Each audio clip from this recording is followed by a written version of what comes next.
आमच्या नाशिकला पाऊस पडलेला आहे, लय डेंजर पाऊस पडलेला आहे बघा. तुम्हाला दाखवतो डायरेक्ट रस्त्यावर पाणी किती साठून आलेले आहे. आणि हा आमचा नाशिकचा पहिला पाऊस. एकदम भारी वाटतंय, किती दिवसानंतर इतकं भारी वातावरण बघून. आणि मला पावसाचं वातावरण खूप आवडतं.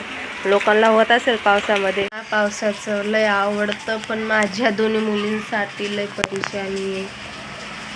का की माझी लहान मुलगीला या वातावरणात, लहान बाळाला सर्दी होऊ शकते. माझी मोठी मुलगीला ऑलरेडी सर्दी आहे, तिला खूप सर्दी आहे. रात्री ताप पण आलेला होता. माझी मोठी मुलगीचं तिला आता मी सध्या मिनी KG मध्ये टाकलेलं आहे. माझी लहान मुलगी आहे, तिची तर या वातावरणात लय काळजी घ्यायची पडेल मला.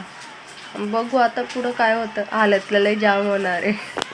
आणि मी 1 हप्त्यापूर्वी मी गोधडी, तुम्ही झावरी म्हणता, गोधडी म्हणता, आमच्या झावरी म्हणता, गोधडी पण म्हणता, मी गोधडी म्हणते.